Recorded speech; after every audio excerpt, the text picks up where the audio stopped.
Mi nombre es Carlos Herrera. Tengo 68 años y mi propio hijo me echó de la casa donde viví toda mi vida para meter a sus suegros como si yo nunca hubiera existido. Pero lo que él no sabía es que un viernes por la tarde, después de 45 años viviendo en la misma casa, mi hijo Roberto llega con una cara que yo nunca le había visto y me dice: «Papá, necesitamos hablar».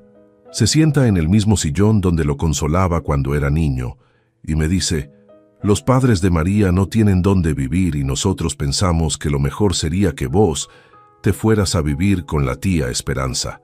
Así, sin más, como si fuera tan fácil como cambiar un mueble de lugar. «Papá, entendé la situación», me dice con esa voz que ponía cuando había hecho algo malo y trataba de justificarse. «Ellos ya son grandes, están enfermos y no pueden pagar un alquiler. Vos con la tía Esperanza vas a estar acompañado». Acompañado. Esa palabra me resonó en la cabeza como una campana rota. Yo que había criado a ese hijo solo después de que su madre nos abandonara cuando él tenía 8 años. Yo que trabajé doble turno durante 15 años para que no le faltara nada. Yo que nunca me volví a casar para dedicarme completamente a él. Y ahora me decía que con mi hermana iba a estar acompañado. Pero acá viene lo que Roberto nunca se imaginó. Durante todos estos años, mientras él construía su familia y yo, aparentemente, me convertía en un estorbo silencioso. Yo había estado trabajando en algo muy especial. Algo que ni él ni su esposa María tenían la más mínima idea. Algo que estaba a punto de cambiar toda esta historia de una manera que nunca van a olvidar. Esa noche, haciendo las valijas en el cuarto donde había dormido durante 4 décadas, donde había velado a Roberto cuando tenía fiebre, donde había planeado su futuro cuando era apenas un niño, tomé una decisión que iba a convertir a mi hijo en protagonista de una lección que jamás se le va a borrar de la memoria. Al día siguiente, cuando Roberto vino a buscarme para llevarme a casa de mi hermana, yo ya había hecho 3 llamadas telefónicas que iban a cambiar el destino de toda esta familia. Llamadas que él nunca pensó que yo podría hacer.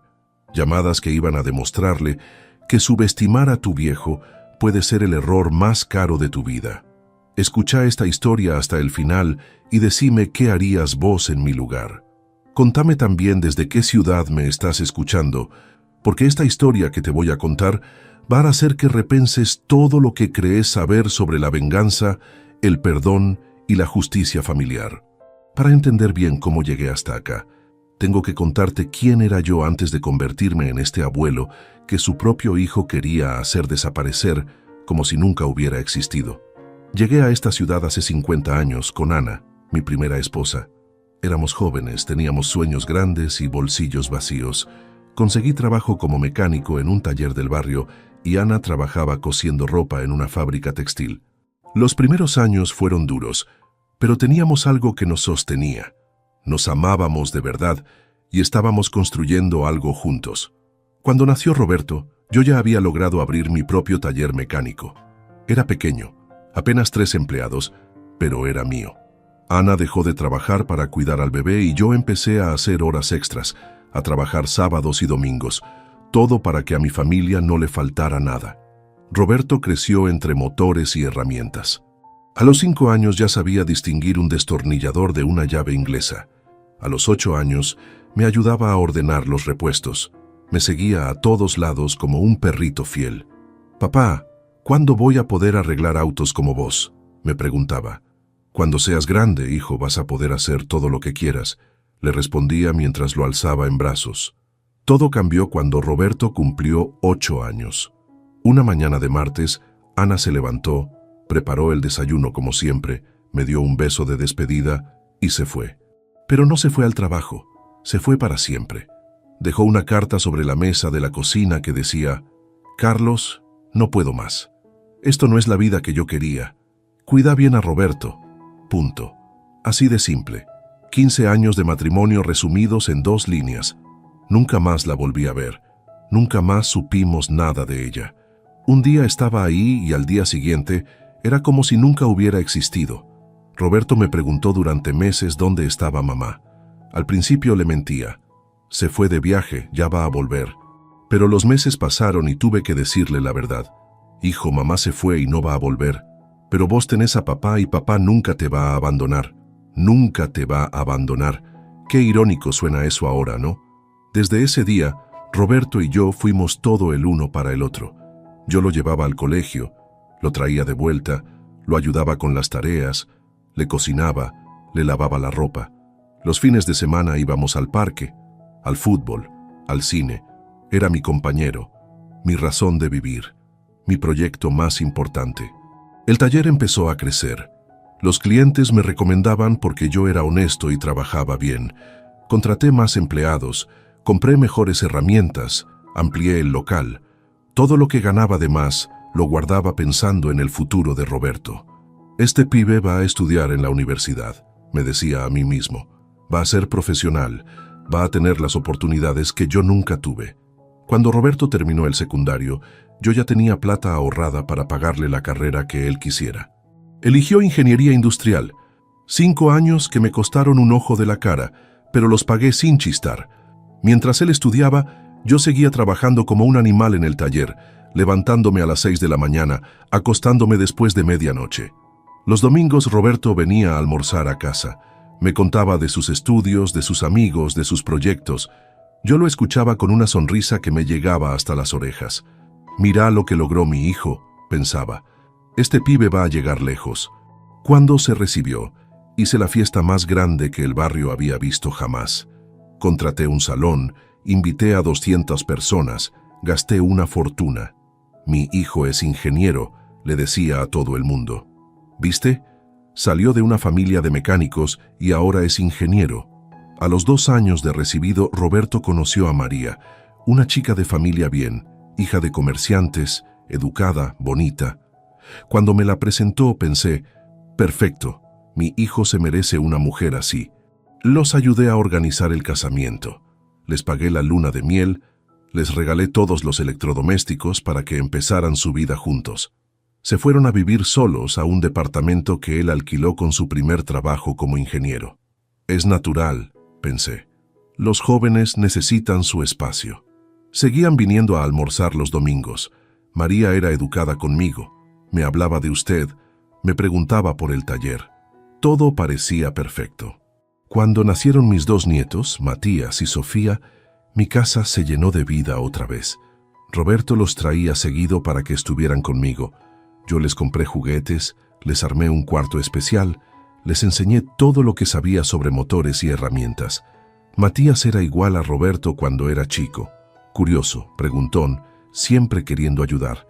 Pero de a poco, las cosas empezaron a cambiar. Las visitas de los domingos se volvieron cada 15 días. Después, una vez por mes. Las excusas empezaron a aparecer. Papá, los chicos tienen cumpleaños del colegio. Papá, María no se siente bien. Papá, tenemos compromisos con la familia de María.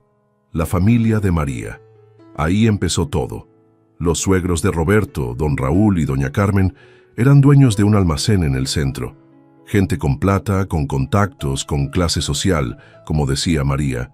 Y de a poco, Roberto empezó a pasar más tiempo con ellos que conmigo. Papá, los domingos vamos a almorzar a lo de los suegros porque están solos, me explicaba Roberto.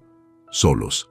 Ellos que tenían 3 hijos, 8 nietos, hermanos, primos, pero estaban solos. Las pocas veces que venían a casa, María siempre encontraba algo para criticar. Ay, Carlos, esta casa necesita una buena limpieza. Ay, Carlos, ese sillón ya está muy viejo. Ay, Carlos, ¿por qué no te compras ropa nueva?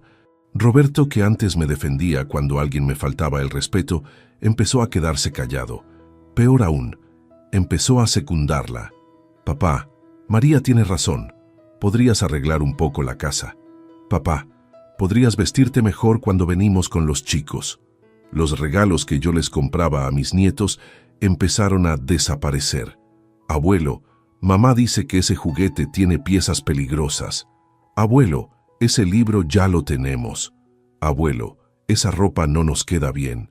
Un día, para el cumpleaños de Matías, le regalé una bicicleta que había elegido con mucho cariño. Era exactamente la que él quería. Me había mostrado el catálogo 1000 veces. Cuando se la di, el nene se puso loco de contento. Pero María le dijo, «Ay, mi amor, esa bicicleta es muy peligrosa. Mejor la guardamos y después vemos. La guardaron. Nunca más la volvió a ver. Las Navidades se convirtieron en un trámite. Venían una hora, comían algo, abrían los regalos y se iban. Tenemos cena en lo de los suegros. Siempre los suegros. Nunca me invitaron a conocerlos. Nunca me incluyeron en los planes familiares. Cuando cumplí 65 años, esperé toda la tarde que vinieran a saludarme. Había comprado facturas, había preparado café, había limpiado la casa. A las 9 de la noche Roberto me llamó por teléfono. «Papá, feliz cumpleaños. Disculpa que no pudimos ir, pero surgió algo». Algo. Mi cumpleaños número 65 se había convertido en algo que había surgido. Ese día entendí que para mi hijo yo ya no era una prioridad. Ya no era el papá que lo había criado solo.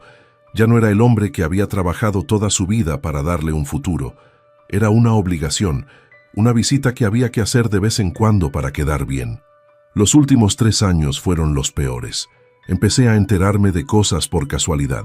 Que Roberto había comprado una casa nueva, que habían viajado a Europa, que los chicos habían cambiado de colegio. Todo por comentarios de los vecinos o por fotos que veía en redes sociales. Redes sociales donde aparecían fotos familiares en las que yo no estaba. Fotos de los cumpleaños de mis nietos en las que yo no había sido invitado. Fotos de las vacaciones que se habían tomado sin avisarme.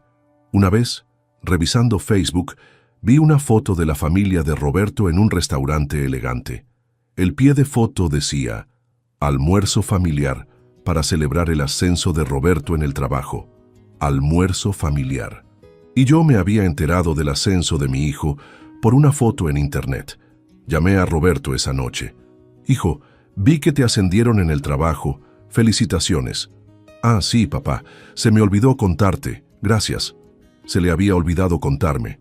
El ascenso más importante de su carrera se le había olvidado contarme a su padre. ¿Por qué no festejamos el fin de semana?, le pregunté. Ay, papá, esta semana tenemos muchos compromisos. Ya te voy a avisar cuándo podemos vernos. Nunca me avisó. El año pasado, cuando me diagnosticaron diabetes, Roberto vino a verme al hospital una sola vez. Una visita de media hora en la que estuvo todo el tiempo mirando el celular. Papá, cuídate mucho. Cualquier cosa me llamas. Cualquier cosa. Como si la diabetes de tu padre fuera cualquier cosa. María ni siquiera vino al hospital. Tiene mucho trabajo, me explicó Roberto. Mucho trabajo. Más trabajo que visitar a su suegro enfermo. Los nietos ya casi no me conocían. Cuando venían me miraban como a un extraño. ¿Quién es este señor, papá? Es el abuelo Carlos, saluden al abuelo. Un saludo forzado, una sonrisa de compromiso, y después a jugar lejos de mí. Un día, Sofía, mi nieta de 6 años, me preguntó, abuelo, ¿por qué vos vivís solo? Y yo no supe qué responderle. ¿Cómo le explicas a una nena que su papá había decidido que el abuelo sobraba en la familia? Y así llegamos al viernes, cuando Roberto vino a decirme que tenía que irme de mi casa para que vivieran sus suegros, los mismos suegros que tenían más familia que yo, más plata que yo, más opciones que yo, pero que de alguna manera habían convencido a mi hijo de que ellos merecían mi lugar en la vida familiar. Pero como te dije al principio, había cosas que Roberto no sabía, cosas que yo había estado construyendo en silencio durante todos estos años de abandono, cosas que estaban a punto de cambiar toda esta historia de una manera que nunca se iba a olvidar. Ahora viene la parte que mi hijo nunca se imaginó. Mientras él creía que yo era apenas un viejo mecánico jubilado que vivía de una pensión miserable, yo había estado tomando decisiones que cambiarían no solo mi destino, sino el de toda la familia. ¿Te acordás que te conté que tuve un taller mecánico durante 40 años? Bueno, lo que Roberto nunca supo es que ese taller no era solo un lugar donde yo arreglaba autos.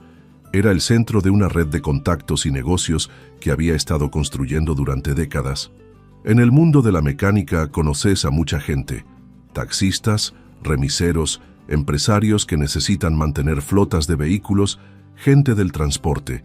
Y cuando sos honesto y trabajas bien, esa gente confía en vos, te cuentan cosas, te ofrecen oportunidades. Hace 15 años, un cliente mío que tenía una empresa de transporte me ofreció ser socio en un negocio nuevo, comprar micros usados, arreglarlos en mi taller y alquilárselos a cooperativas de transporte del interior. Carlos, me dijo, vos entendés de motores y yo entiendo de transporte. Podemos hacer una fortuna juntos. Acepté. Con los ahorros que tenía para la universidad de Roberto, me compré 3 micros viejitos. Los arreglé completamente en mi taller, trabajando de noche y los fines de semana. Los alquilé a una cooperativa de Tucumán. El negocio funcionó tan bien que al año siguiente compramos 6 micros más. Al siguiente, 10. Durante todos estos años, mientras Roberto estudiaba y después construía su carrera, yo estaba construyendo un imperio silencioso de transporte. Mi socio se encargaba de la parte comercial. Yo me encargaba del mantenimiento. Cada peso que ganaba con los micros lo reinvertía en más vehículos. Roberto nunca preguntó de dónde salía la plata para pagar sus estudios, para comprarle cosas, para ayudarlo con los gastos. Asumía que era solo lo que ganaba con el taller. Hace 10 años, mi socio me propuso expandir el negocio. Carlos, con lo que tenemos, podemos comprar una terminal de ómnibus en Córdoba que está en quiebra. Vendimos la mitad de los micros y compramos la terminal. Fue la mejor inversión de mi vida. La terminal empezó a generar ganancias desde el primer mes. Teníamos 40 plataformas, un shopping adentro, estacionamiento, restaurantes, todo manejado por administradores profesionales, pero del cual yo era dueño del 50%. Durante todos estos años, cada peso extra que ganaba lo invertía. Compré propiedades en el centro de la ciudad que alquilaba a comercios. Compré acciones de empresas que me recomendaba mi contador. Abrí cuentas en diferentes bancos para diversificar el riesgo. Roberto pensaba que yo era un mecánico jubilado que vivía con 30,000 pesos de pensión. La realidad es que tenía ingresos por más de 500,000 pesos mensuales entre la terminal, los alquileres y las inversiones. ¿Por qué nunca se lo conté? Porque quería que él hiciera su camino solo, que valorara el esfuerzo, que no dependiera de la plata del viejo. Pensaba que cuando yo me muriera, él iba a abrir mis papeles y se iba a encontrar con una herencia que nunca se imaginó. Pensaba que iba a decir, mi viejo era más inteligente de lo que yo creía. Trabajó toda su vida no solo para mantenerme, sino para dejarme un futuro asegurado. Nunca pensé que iba a tener que usar esa plata para darle una lección a mi propio hijo. La semana que Roberto me echó de casa, tomé las 3 decisiones más importantes de mi vida. Primera decisión. Llamé a mi contador y le dije que quería liquidar el 70% de mis inversiones. Don Carlos, me dijo, ¿está seguro? Esas inversiones le dan una renta fija muy buena. Estoy seguro, necesito efectivo. Segunda decisión. Llamé a mi abogado y le pedí que redactara un testamento nuevo.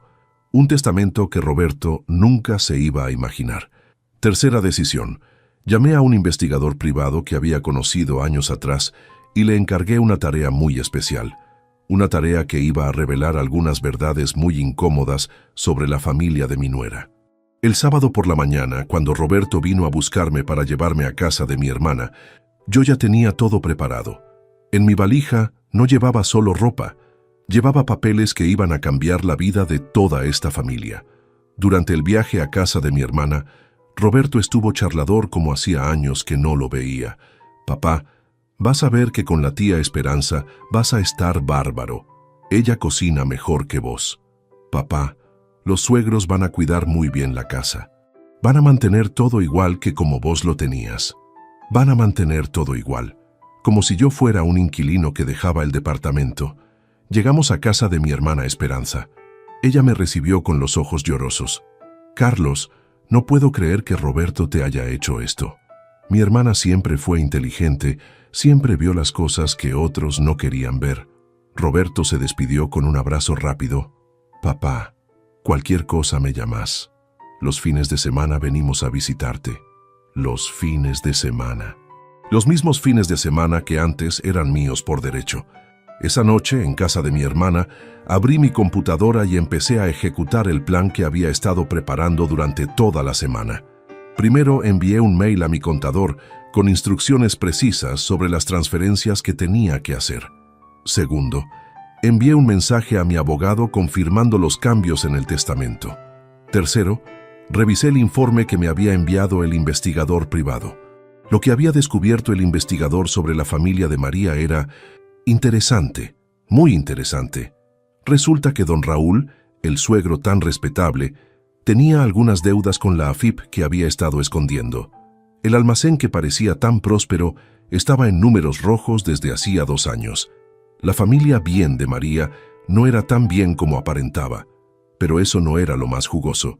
Lo más jugoso era que María le había estado mintiendo a Roberto sobre algo muy importante, algo que cuando él se enterara iba a entender por qué yo había sido echado de mi casa con tanta urgencia. El lunes por la mañana hice la primera llamada que iba a cambiar todo. Roberto, soy papá.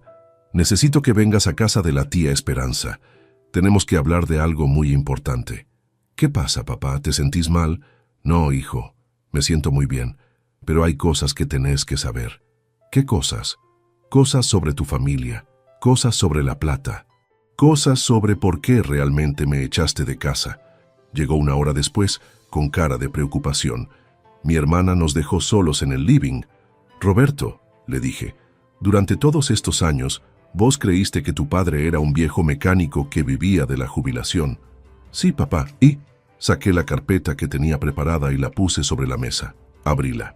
Adentro estaban los papeles de la terminal de ómnibus, los títulos de las propiedades que tenía en el centro, los estados de cuenta de mis inversiones, el balance del último año de mis ingresos.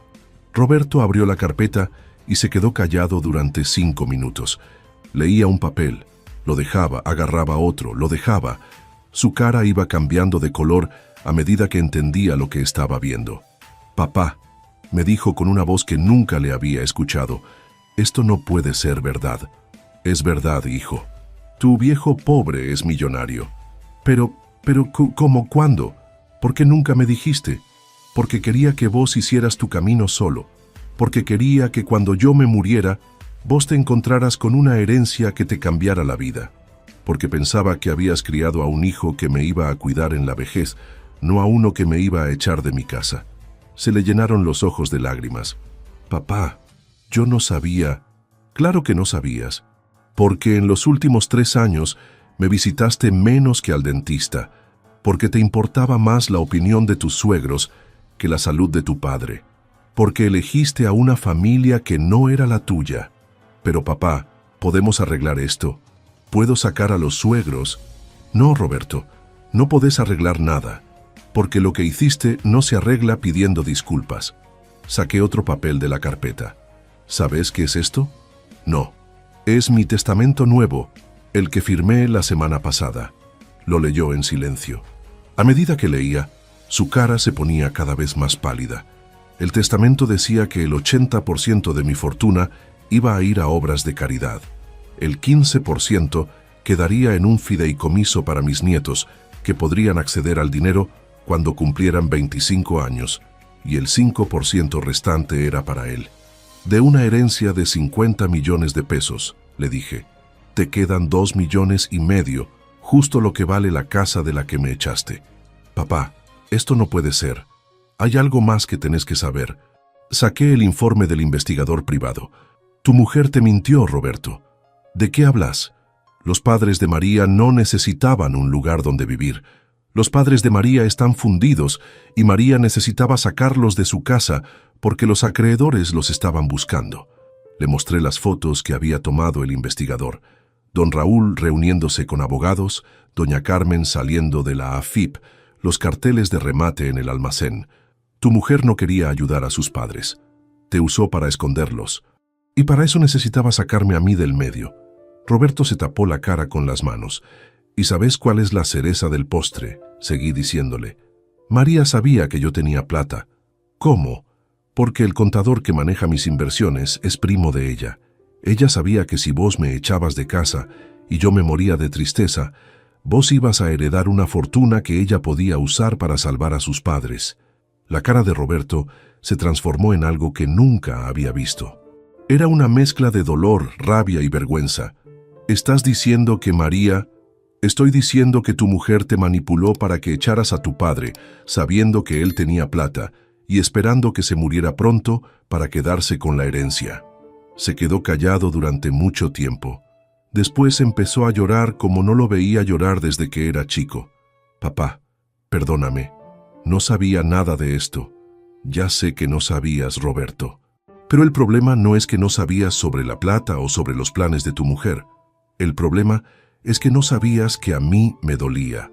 El problema es que no sabías que yo tenía sentimientos.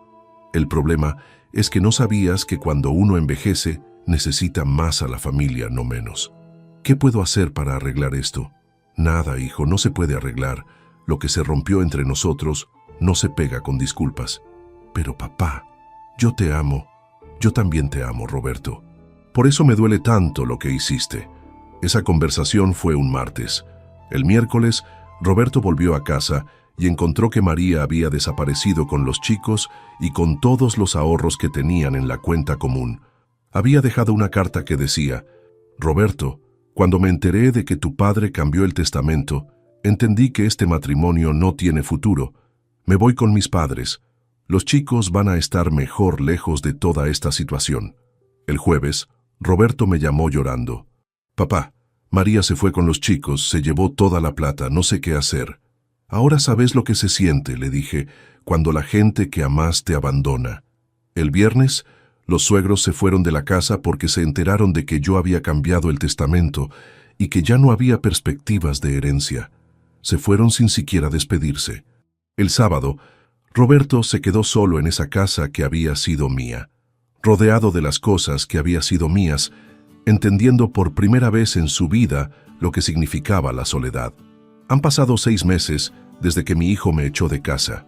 6 meses desde que descubrió que su viejo pobre tenía más plata que él jamás iba a tener.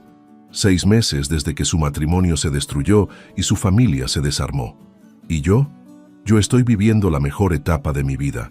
Con parte del dinero que liquidé, me compré una casa hermosa en un barrio tranquilo. No demasiado grande, no demasiado ostentosa, pero cómoda, y con un jardín donde paso las mañanas leyendo el diario y tomando mate. Me anoté en un club para gente mayor, donde hago natación 3 veces por semana. Conocí a un grupo de hombres de mi edad que, como yo, habían tenido problemas familiares. Jugamos al truco los martes, vamos al fútbol los domingos, viajamos juntos una vez por mes. También empecé a hacer trabajo voluntario en un hogar de ancianos. Ayudo a los viejitos que no tienen familia, les leo el diario a los que no ven bien, juego a las cartas con los que están solos. Es irónico, tengo más familia en ese hogar que la que tenía en mi propia casa. Con otra parte del dinero, puse en marcha una fundación que ayuda a adultos mayores abandonados por sus familias. Se llama Fundación Segunda Oportunidad, y ya hemos ayudado a más de 200 personas a encontrar vivienda, atención médica y contención emocional.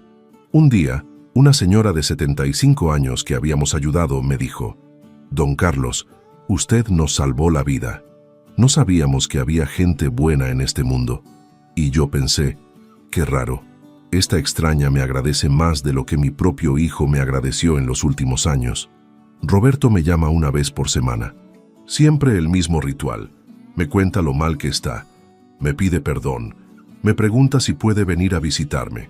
Y yo siempre le doy la misma respuesta. Roberto, cuando aprendas a valorar a la gente por lo que es y no por lo que tiene, cuando entiendas que la familia no se abandona en los momentos difíciles, cuando sepas diferenciar entre amor verdadero y conveniencia, ahí vamos a poder hablar. Hace 2 meses me enteré de que Roberto había perdido el trabajo. La empresa donde trabajaba quebró y él, que ya no tenía los contactos de los suegros para conseguir otra cosa, se quedó sin ingresos. La casa que había sido mía, la tuvo que vender para pagar las deudas que había dejado María. Ahora vive en un departamento alquilado de un ambiente, solo, sin su familia, sin su casa, sin sus suegros, sin la herencia que creía que iba a tener. ¿Me da pena? Sí, me da pena, porque sigue siendo mi hijo. Pero también entiendo que a veces la vida tiene que enseñarte lecciones duras para que aprendas el valor de las cosas importantes. La semana pasada me llamó con una noticia que me partió el corazón. Papá, Matías quiere conocerte. Está preguntando por el abuelo Carlos. Mi nieto de 12 años había empezado a hacer preguntas sobre por qué no veía más al abuelo de parte de papá. ¿Le puedo decir que venga a visitarte?, me preguntó Roberto. Podés decirle que cuando él quiera conocer a su abuelo va a estar acá esperándolo. Ayer vino Matías. Llegó en colectivo, solo, con una mochila y una cara de curiosidad que me recordó a Roberto cuando era chico. Abuelo, me dijo, papá me contó que vos tenés una casa nueva. ¿Me la mostrás? Pasamos toda la tarde juntos. Le mostré mi casa, mi jardín, mis libros. Le conté sobre la fundación, sobre los viejitos del hogar, sobre mi nueva vida. Él me contó sobre el colegio, sobre sus amigos, sobre lo confundido que estaba con todo lo que había pasado en la familia. Abuelo, me preguntó antes de irse, ¿por qué papá te echó de casa? Porque tu papá se confundió, Matías. Pensó que la familia eran solo las personas que le convenían y se olvidó de que la familia de verdad es la que está en las buenas y en las malas. ¿Y vos lo perdonás? Yo lo amo, Matías. Siempre lo voy a amar. Pero perdonar no significa olvidar. Y no significa permitir que te lastimen otra vez. Cuando se iba, me abrazó fuerte y me dijo, abuelo, yo no me voy a olvidar de vos. Voy a venir a visitarte siempre. Y ahí entendí algo muy importante. La familia no siempre es la que comparte tu sangre. A veces la familia es la que elige quedarse a tu lado cuando todo se pone difícil. Hace un mes conocí a Elena en el club. Es una mujer de 62 años, viuda, que también está reconstruyendo su vida después de que sus hijos la abandonaran. Empezamos tomando café después de las clases de natación. Después fuimos al cine. La semana pasada me invitó a cenar a su casa. No estoy enamorado como un adolescente. A los 68 años, uno ya no se enamora así, pero encontré una compañía, una amistad, alguien que entiende lo que es empezar de nuevo cuando uno creía que ya no había tiempo para nuevos comienzos. Carlos, me dijo Elena anoche mientras tomábamos vino en mi jardín, vos sos el hombre más generoso que conocí. ¿Cómo tu hijo pudo ser tan ciego? Porque la plata ciega, le respondí. Cuando la gente descubre que tenés dinero, ya no te ven a vos, solo ven lo que pueden obtener de vos. ¿Y no te arrepentís de haber donado casi toda tu fortuna? Para nada. ¿Sabés para qué sirve la plata cuando sos viejo? Para comprar dignidad, para poder elegir quién merece estar en tu vida, para no depender de nadie que te haga sentir como un estorbo. El mes que viene voy a viajar a Europa con Elena y 2 matrimonios amigos del club. 3 semanas recorriendo España e Italia. A los 68 años voy a conocer el mundo, algo que nunca pude hacer porque siempre estuve trabajando para mantener a mi familia. Roberto se enteró del viaje porque se lo contó Matías. Me llamó esa noche. Papá, escuché que te vas de viaje. Sí, Roberto, me voy 3 semanas a Europa. ¿Con quién? Con amigos. ¿Qué amigos? Amigos que me valoran, Roberto. Amigos que eligieron estar conmigo porque quieren, no porque necesitan algo de mí. Se quedó callado. Después me preguntó, ¿puedo ir a despedirte al aeropuerto? Podés ir, le dije, pero no esperes que cambie nada entre nosotros solo porque vengas a despedirme. El día que me fui al aeropuerto, Roberto estaba ahí esperándome. Se veía más flaco, más cansado, más viejo. Los últimos meses no habían sido fáciles para él. Papá, me dijo, quiero que sepas que entendí todo. Entendí lo mal que te traté. Entendí lo que perdí. Entendí que vos no eras el problema en mi matrimonio. Yo era el problema. Me alegra que lo hayas entendido, Roberto. ¿Hay alguna posibilidad de que algún día me perdones? Lo miré a los ojos. Vi al nene que había criado solo. Vi al joven que había aplaudido cuando se recibió de ingeniero. Vi al hombre que me había echado de mi casa. Y vi también al hijo que estaba pidiendo una segunda oportunidad.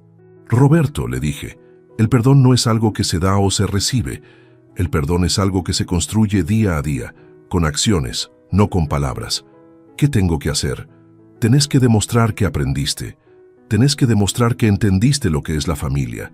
Tenés que demostrar que la próxima vez que alguien te ponga a elegir entre la plata y los sentimientos, vas a elegir los sentimientos.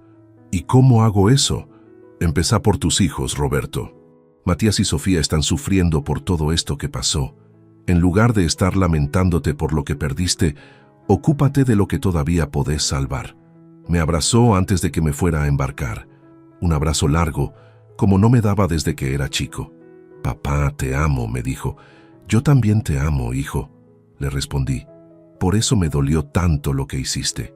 Estoy escribiendo esta historia desde Madrid, en el hotel donde me estoy quedando con Elena. Mañana vamos a visitar el Museo del Prado. Pasado mañana tomamos un tren a Barcelona.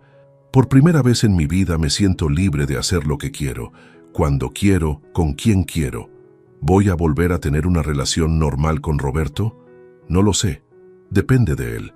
Depende de si realmente aprendió la lección o si solo está arrepentido porque perdió la herencia.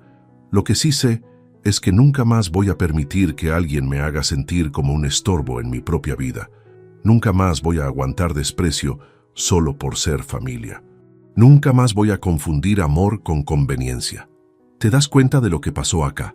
Mi hijo me echó de casa creyendo que me estaba haciendo un favor a unos suegros necesitados.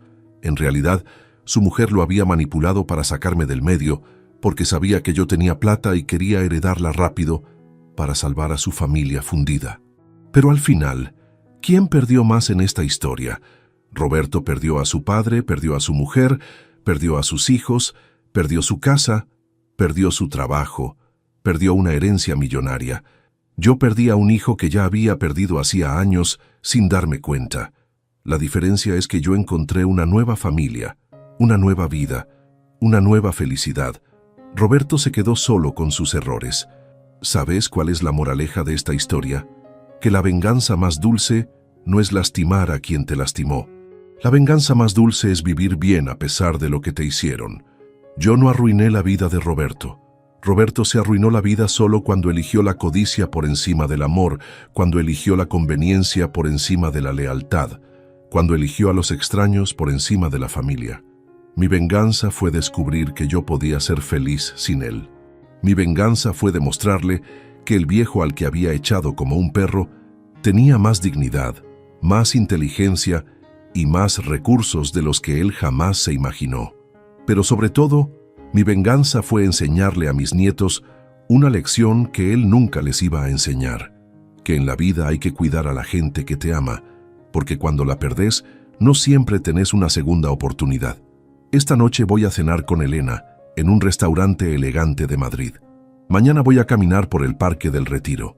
La semana que viene voy a estar en Roma viendo el Coliseo, y Roberto va a estar solo en su departamento de un ambiente entendiendo por primera vez en su vida lo que se siente cuando la gente que amás ya no está.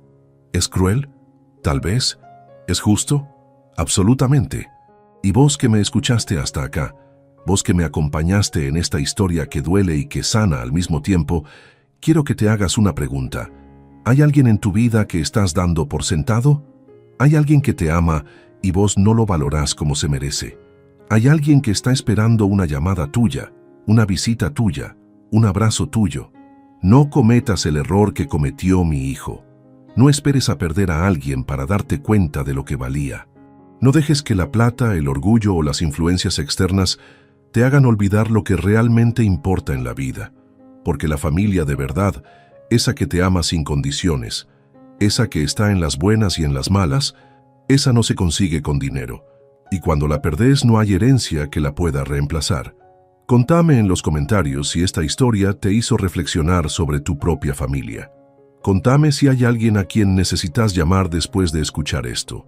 Y contame desde qué ciudad me estás escuchando, porque me gusta saber que estas historias llegan a gente de todo el mundo que, como yo, entiende que la vida es muy corta para gastarla con gente que no te valora. Al final, lo único que realmente importa no es cuánto dinero dejas cuando te morís. Lo único que importa es cuánto amor dejas y cuántas lecciones de dignidad les enseñaste a los que vienen después. Y yo, Carlos Herrera, a los 68 años, viviendo la mejor etapa de mi vida, lejos del hijo que me echó de casa, puedo decir con orgullo que encontré las dos cosas, amor verdadero y dignidad recuperada. Y eso, créeme, no tiene precio. Pero esta historia no termina acá, porque la vida tiene una manera muy particular de cerrar círculos cuando menos te lo esperas. La semana pasada, cuando volví de Europa, me esperaba una sorpresa que nunca me imaginé. En mi casa había una carta que habían deslizado por debajo de la puerta. Una carta escrita a mano con esa letra prolija que solo tienen las mujeres de cierta edad. La carta era de doña Carmen, la ex suegra de Roberto. Sí, la misma que había ocupado mi casa durante 2 semanas antes de desaparecer, cuando se enteró de que no había herencia que repartir. Estimado Carlos, decía la carta, sé que no tengo derecho a escribirle después de todo lo que pasó, pero necesito contarle algunas cosas que usted merece saber. Resulta que doña Carmen había descubierto toda la verdad sobre el plan de su hija María. No solo había sabido desde el principio que yo tenía dinero, sino que había calculado exactamente cuánto tiempo le podía quedar de vida a un hombre de mi edad para heredar más rápido. María me confesó todo cuando estaba borracha, después de que Roberto la confrontara, escribía doña Carmen. Me dijo que el contador le había contado sobre sus inversiones hace más de 1 año. Me dijo que había estado esperando el momento perfecto para sacarle de la casa y acelerar los tiempos. Pero lo más revelador venía después. Carlos, hay algo más que usted tiene que saber. María no se fue con otro hombre como Roberto cree. María se fue con parte del dinero de la venta de unos terrenos que ustedes tenían en conjunto. Terrenos que ella vendió falsificando la firma de Roberto. Leyendo esa carta, entendí que Roberto no solo había perdido a su familia y su trabajo, también había sido estafado por la mujer en la que más confiaba. María no era solo una manipuladora, era una delincuente. La carta terminaba con una disculpa. Sé que no sirve de nada pedirle perdón, pero quiero que sepa que no todos en mi familia sabíamos lo que María estaba planeando. Y quiero que sepa que Roberto, a pesar de todo, es un buen hombre que se dejó llevar por las personas equivocadas. Esa misma noche llamé a Roberto. Hijo, tenemos que hablar. Vení a casa mañana. ¿Pasó algo, papá? Sí, pasó algo. Pero esta vez es algo que vos tenés que saber. Al día siguiente, Roberto llegó a mi casa con una cara que no le había visto jamás. Más delgado, con canas que antes no tenía, con esa mirada cansada de alguien que había perdido demasiado en muy poco tiempo. Le mostré la carta de doña Carmen. Lo vi leer cada palabra en silencio. Vi cómo su cara cambiaba de color. Vi cómo empezaba a entender la dimensión real de todo lo que había pasado. No puede ser, murmuró cuando terminó de leer. No puede ser que María me haya hecho esto. Roberto, le dije, vos fuiste víctima de algo mucho más grande de lo que creías, pero eso no cambia el hecho de que me echaste de mi casa sin preguntarme qué opinaba yo. Papá, ahora entiendo todo. Entiendo por qué María tenía tanta prisa. Entiendo por qué insistía tanto con que vos te fueras rápido. Entiendo por qué nunca quería que yo hablara mucho con vos. Nos quedamos callados durante mucho tiempo. Después, Roberto empezó a llorar de una manera que me partió el alma. No lloraba por la plata perdida o por el engaño. Lloraba por algo mucho más profundo. Papá, me dijo entre lágrimas, yo destruí la relación más importante de mi vida por una mujer que me estaba usando. Eché a mi padre de su casa para darle lugar a gente que me estaba estafando. Perdí al único hombre que realmente me amó por personas que solo querían aprovecharse de mí. Era la primera vez en meses que lo veía mostrar verdadero arrepentimiento. No arrepentimiento por las consecuencias, sino arrepentimiento por las decisiones. ¿Hay algo que pueda hacer para recuperarte, papá?, me preguntó. Roberto, le dije, la confianza es como un vaso de cristal. Cuando se rompe, se puede pegar, pero nunca queda igual. Pero si vos estás dispuesto a trabajar para pegarlo, yo estoy dispuesto a intentarlo. Esa fue la primera conversación real que tuvimos en años. La primera vez que hablamos como padre e hijo, no como extraños que comparten apellido. A partir de ese día, Roberto empezó a venir a visitarme todos los domingos. No para pedirme plata, no para disculparse otra vez, sino para pasar tiempo conmigo, para tomar mate en el jardín, para contarme cómo estaba reconstruyendo su vida, para preguntarme consejos sobre cómo manejar la situación con sus hijos, porque Matías y Sofía estaban viviendo una situación muy difícil. María se había llevado a los chicos a otra provincia y prácticamente les había prohibido hablar con Roberto. Les decía que el papá era malo, que el abuelo Carlos era malo, que toda nuestra familia era tóxica. Un día, Roberto me pidió algo que nunca pensé que me iba a pedir. Papá, ¿me ayudas a recuperar a mis hijos? No me estaba pidiendo plata. Me estaba pidiendo sabiduría, experiencia, apoyo emocional. Me estaba pidiendo que fuera su padre otra vez. ¿Qué querés que haga?, le pregunté. Quiero que me enseñes cómo ser un buen padre, porque obviamente yo no aprendí bien la primera vez. Esa frase me llegó al alma. Después de todo lo que había pasado, Roberto estaba reconociendo que había fallado no solo como hijo, sino también como padre. Empezamos a trabajar juntos en un plan para recuperar a los chicos. Primero, Roberto tuvo que estabilizar su situación económica.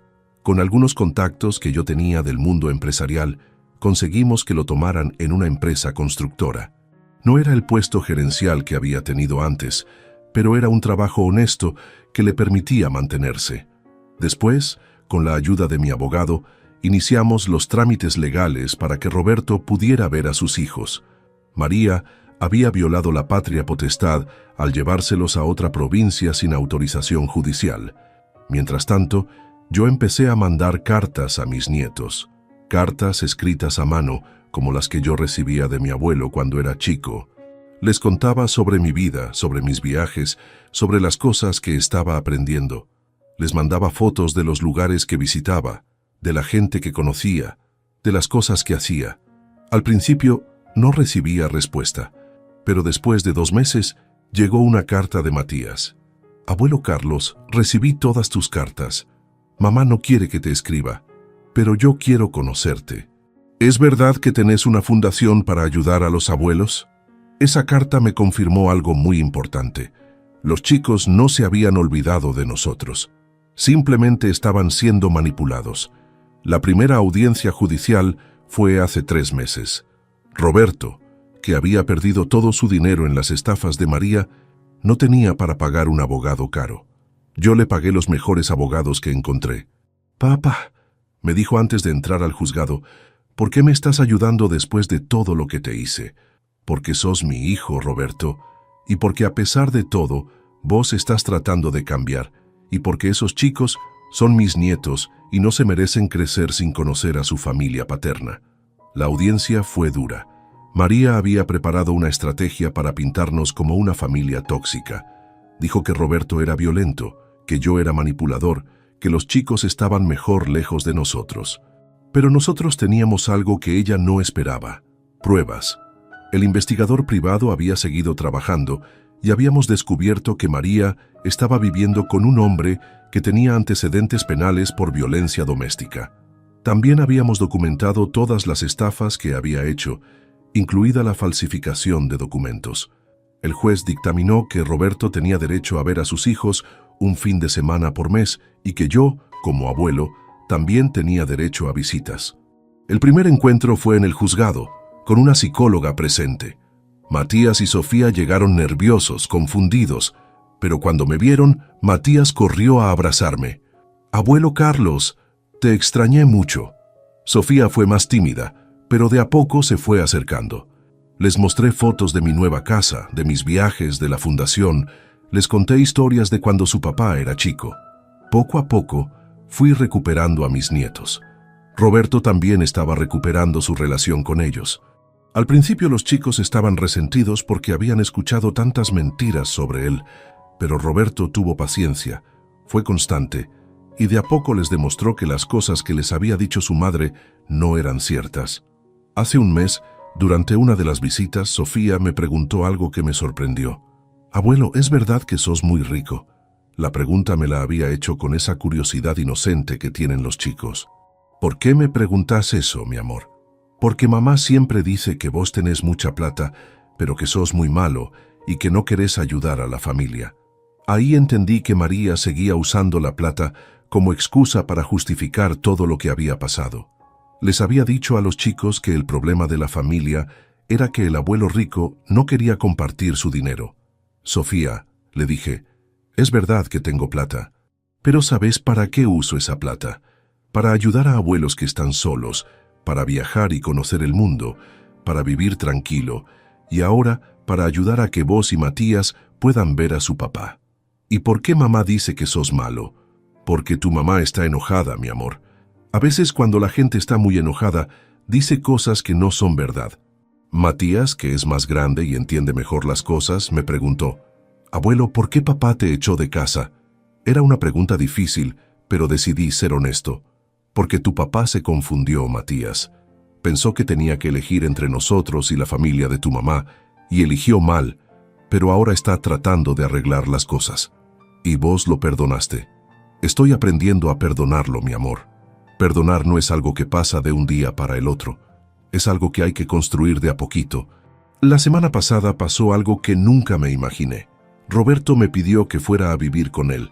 «Papá», me dijo, «encontré una casa más grande. Tiene 2 habitaciones separadas, 2 baños, un patio grande. Podríamos vivir juntos, pero cada uno con su espacio». La propuesta me sorprendió. Después de todo lo que había pasado, después de haber construido una nueva vida, mi hijo me estaba pidiendo que volviéramos a ser una familia. «Roberto», le dije, «¿por qué querés que vayamos a vivir juntos?» Porque me di cuenta de que los últimos meses, desde que empezamos a hablar otra vez, son los únicos en los que me sentí en familia de verdad. Porque me di cuenta de que prefiero tomar mate con vos los domingos que hacer cualquier otra cosa. Porque me di cuenta de que no quiero perderte otra vez. ¿Y qué pasa si volvemos a pelear? ¿Qué pasa si las cosas se ponen difíciles?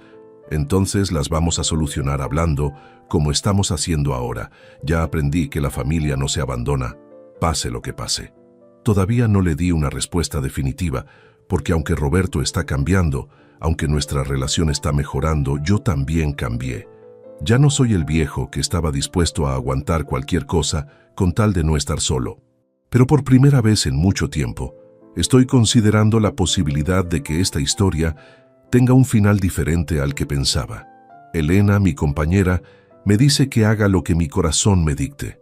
«Carlos», me dijo anoche, «vos construiste una vida nueva y hermosa. Pero si hay una posibilidad de recuperar también lo que perdiste, ¿por qué no intentarlo?» Don Facundo, mi amigo del club, opina diferente. «Eduardo, cuidado. Los hijos que te decepcionan una vez te pueden decepcionar otra vez. No pongas en riesgo la paz que conseguiste. Los dos tienen razón, y los dos se equivocan. La vida no es blanco o negro, no es perdonar todo o no perdonar nada. A veces la vida te da segundas oportunidades que hay que saber evaluar con inteligencia. Roberto me está demostrando con hechos, no con palabras, que realmente cambió. Está priorizando a sus hijos por encima de sus conveniencias. Está reconstruyendo su vida paso a paso, sin atajos. Está aprendiendo a valorar las relaciones por encima de las apariencias. Pero yo también aprendí cosas importantes. Que no necesito a nadie para ser feliz. Que mi valor no depende de lo que otros piensen de mí. Que puedo elegir quién merece estar en mi vida. Esta tarde voy a darle una respuesta a Roberto. Y creo que la respuesta va a ser sí, pero con condiciones. Condición número 1. Cada uno mantiene su independencia económica y emocional. No volvemos a ser padre dependiente e hijo proveedor. Somos 2 adultos que eligen vivir juntos. Condición número 2. Cualquier decisión importante que afecte a la familia se consulta y se decide entre los 2. Nunca más voy a permitir que me excluyan de decisiones sobre mi propia vida. Condición número 3. Mis nietos van a conocer toda la verdad sobre lo que pasó cuando tengan edad para entenderlo. No van a crecer con mentiras ni medias verdades. Condición número 4.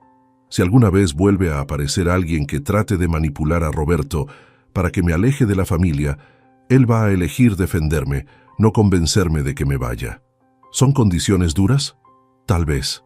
Pero son las condiciones de alguien que aprendió a valorarse a sí mismo. Porque esa es la lección más importante de esta historia. Que uno no puede obligar a nadie a amarlo, pero tampoco tiene que permitir que nadie lo trate mal. Que la familia es importante, pero la dignidad es más importante. Que perdonar está bien, pero olvidar puede ser peligroso. Y que a veces, para que una relación funcione, primero hay que estar dispuesto a perderla. Yo estuve dispuesto a perder a Roberto para conservar mi dignidad. Y paradójicamente, esa disposición fue lo que me permitió recuperarlo. No sé si esta historia va a tener un final completamente feliz. No sé si Roberto y yo vamos a poder reconstruir totalmente lo que se rompió. No sé si mis nietos van a poder superar todo el daño que les hizo la manipulación de su madre. Pero sí sé que intentarlo desde un lugar de respeto mutuo, desde la honestidad, desde el reconocimiento de los errores cometidos, es mejor que quedarse para siempre con la herida abierta. Y sí sé que esta experiencia me enseñó algo que nadie me va a poder quitar, que uno puede ser feliz a cualquier edad, que uno puede empezar de nuevo las veces que sea necesario y que el amor verdadero a veces requiere límites firmes. Así que a vos que me escuchaste hasta acá, a vos que acompañaste esta historia de dolor, traición, venganza y posible reconciliación, te dejo estas preguntas finales. ¿Cuándo fue la última vez que te valoraste lo suficiente como para poner límites a alguien que te estaba lastimando? ¿Hay alguien en tu vida al que le estás dando más poder del que se merece? ¿Estás viviendo tu vida tratando de complacer a gente que nunca va a valorar tus esfuerzos? ¿O estás viviendo tu vida siendo fiel a tus valores, rodeado de gente que te elige porque te ama, no porque te necesita? Contéstate esas preguntas con honestidad.